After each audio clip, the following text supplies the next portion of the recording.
बिहार चुनाव से पहले वोटर लिस्ट के विशेष गहन पुनरीक्षण यानी एसआईआर पर सुप्रीम कोर्ट ने बड़ा फैसला सुनाया है। अदालत ने एसआईआर प्रक्रिया को संवैधानिक और वैध करार देते हुए चुनाव आयोग को बड़ी राहत दी है।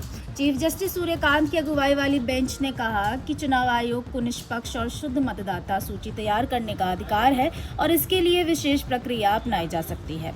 सुप्रीम कोर्ट ने साफ कहा कि चुनाव आयोग एक संवैधानिक संस्था है और उसे वोटर लिस्ट को सही और पारदर्शी बनाए रखने की शक्ति प्राप्त है। अदालत ने माना कि विशेष परिस्थितियों में सामान्य प्रक्रिया से अलग तरीका अपनाना संविधान या कानून के खिलाफ नहीं माना जा सकता। इसी आधार पर कोर्ट ने एसआईआर प्रक्रिया को पूरी तरह वैध ठहराया।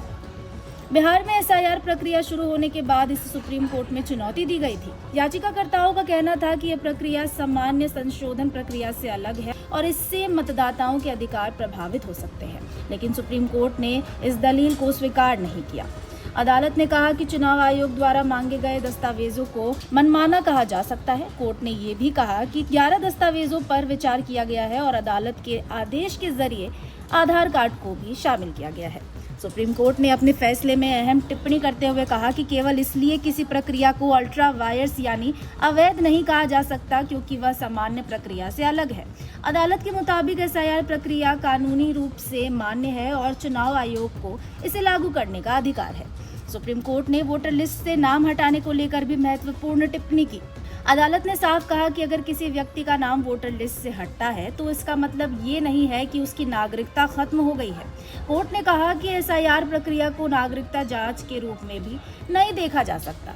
चीफ जस्टिस सूर्यकांत और जस्टिस जॉय माल्य बागची की बेंच ने कहा कि चुनाव आयोग नागरिकता के सवाल को केवल सीमित दायरे में देख सकता है, यानी आयोग सिर्फ यह तय कर सकता है कि किसी व्यक्ति का नाम वोटर लिस्ट में शामिल किया जाए या हटाया जाए, लेकिन किसी व्यक्ति की नागरिकता तय करना चुनाव आयोग का काम नहीं है। सुप्रीम कोर्ट ने अपने फैसले में यह भी स्पष्ट किया कि चुनाव आयोग किसी का नाम वोटर लिस्ट से हटा सकता है, लेकिन इसका अर्थ ये नहीं होगा कि वह व्यक्ति भारत का नागरिक नहीं रहा।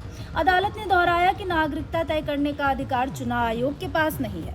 सुप्रीम कोर्ट के इस फैसले के बाद बिहार में वोटर लिस्ट के विशेष गहन पुनरीक्षण यानी एसआईआर प्रक्रिया को संवैधानिक वैधता मिल गई है और चुनाव आयोग की शक्तियां बरकरार रखी गई है।